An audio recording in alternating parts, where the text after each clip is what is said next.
piece of ground, and Dave's already been out here one time, but today we're gonna take another thorough walk through. This is a big wetland area. It's kind of a cattail marsh, tamarack swamp, surrounded by ag fields. So you've got food up high, and then you've got a lot of wetlands or lowland area that makes up the majority of this piece. And we just started out, and we're coming off of the field edges that's surrounded by the lowland, and the first instinct I have to scout this piece is to figure out how are the deer accessing this higher ground. So you see behind me, Dave and I, we were just walking along the edge of these woods here. It's kind of a transition area of some real thick, buckthorn along the edge of the swamp where they're transitioning from the lowland to the food. And we've just found what I believe is probably going to be one of the main travel routes coming out of that swamp. So next step is to walk down that trail and figure out why they're accessing from that spot, which probably, I'm guessing there's going to be higher ground in those cattails, and that's what we're about to find out. You know, as we're working off this higher ground down into the cattails, it starts to get a bit higher out in there, but then as you move up, there's a bunch of stumps, higher ground, just little pockets, and as you come through on those transition lines, you'll find nice beds, and there's rubs right in the bed, so you know there's bucks bedding all around right on those transition lines out from the cattails.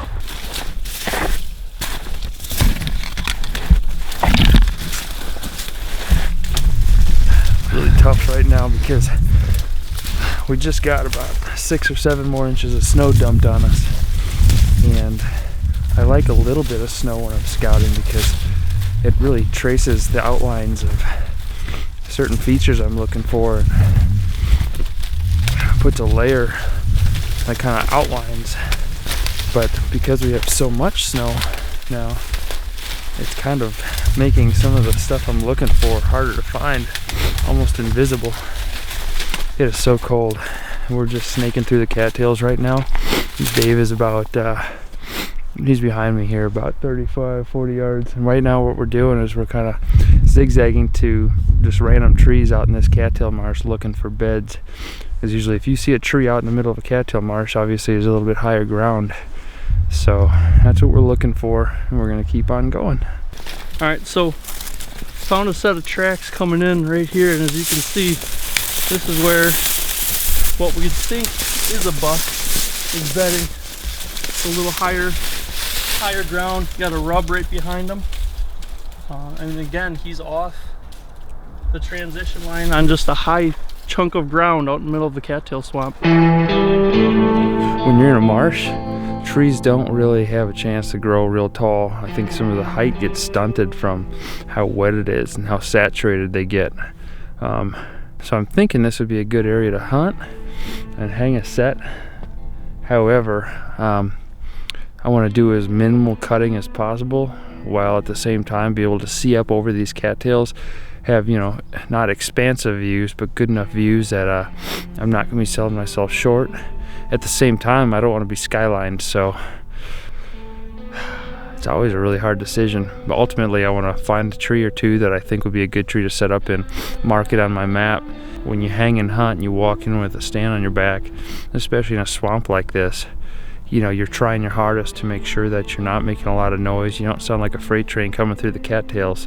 So you want to do as little travel as possible, and I don't want to get back in here and look around and not know where to set up. Part of the scouting is finding the tree that you want to set up in when you do hang and hunts.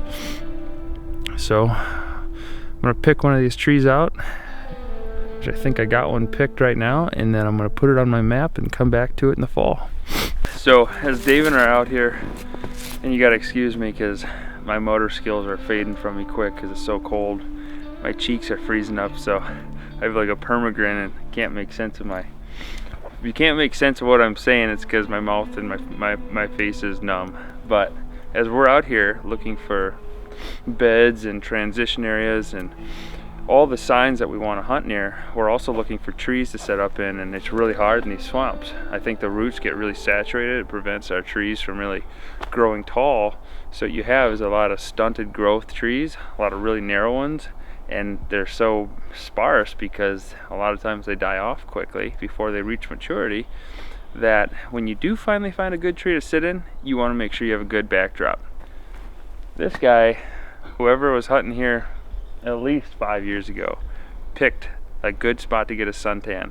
He did not pick a good spot to break up his silhouette. Well, I will say this though, the area around here is phenomenal. I mean, he had a great view. He probably could see a lot of deer, but I bet you a lot of deer saw him first. So we have a bit of a pitch point here. We look to our right, it's nothing but cattails. We come over to our left, nothing but cattails. So this is just a natural funnel working back and forth in between the both. We are going to be able to sit here all day long, and there's going to be deer crisscrossing back and forth. It's going to be stupid. And the beautiful thing is, especially on those cold, crisp mornings, you're going to hear deer from both sides of you well before they ever come into view, which is good for us because we can get the camera rolling.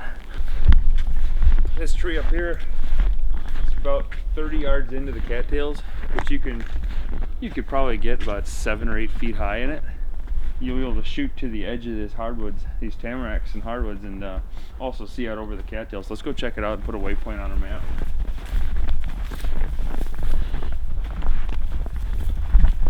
See that one with the 3 that's real little? Yep. It'll literally shake when you fart. But it's a killing tree, I can tell you. Oh man.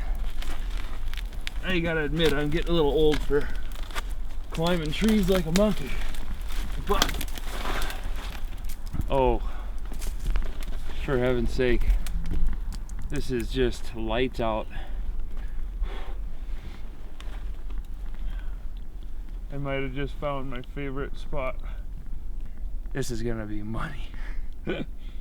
Oh, it's just, it's almost too good to be true. Now let's hope I can get down from here without killing myself.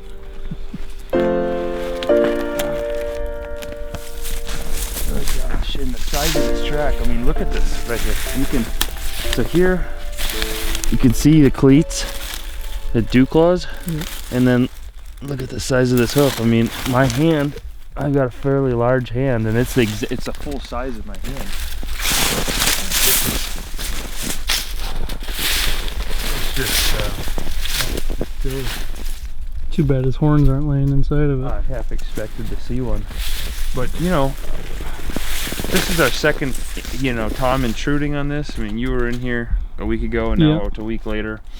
We're at that borderline now where no more intrusions on this bed. No, we know it's here. There's plenty of time he'll come back to it. It's not like he's going to abandon it for good. This is just torn up though. This is a mess. This is what you call a bedroom. This is not just a spot to lay down and nap. This is a bedroom.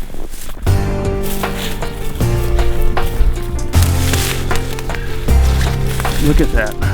That's a big, big track. Yes, it is. And it's heading right towards that tamarack. I think it's funny I can't talk right because my mouth is so numb. I think one thing that people get hung up on too much is big rubs. I think this is a great rub. I mean, it's not like the bark is missing or nothing, but what I'm looking at is how high off the ground it is. It's just something you observe from the stand. I mean, you've probably seen deer make rubs. I don't know what it is, but it seems like the younger deer go lower, and the older bucks are less inclined to dip their head down low, and they kind of just stay shoulder height. This is shoulder height. I don't think it matters how big the tree is. A big deer rubs on little saplings, and little deer rub on big trees all the same, and vice versa, you know what I mean? But I think people really get hung up on seeing rubs and think, oh, a lot of rubs here, I gotta set up. You know, most of those rubs might be made at night. Well, Dave and I just wrapped up our first walk together. Dave was out here earlier. He took a quick swing around and got some waypoints marked. Now I'm out here with him. We just did the same thing, checked out a few spots that he had checked out before so I could familiarize myself with them, and then we got some new waypoints added. And what I can tell you is it's promising. The other bit about it is it's not a huge piece, It's all lowland. It's really hard to access these marshes without being blown. It's hard to stay quiet. So maybe when it thaws, we'll come back out here when it's kind of muddy and nasty, and we'll take another walk through, and we'll make sure we film that adventure too, and you can kind of keep up with us as we kind of prep ourselves for the season ahead on this new piece of land.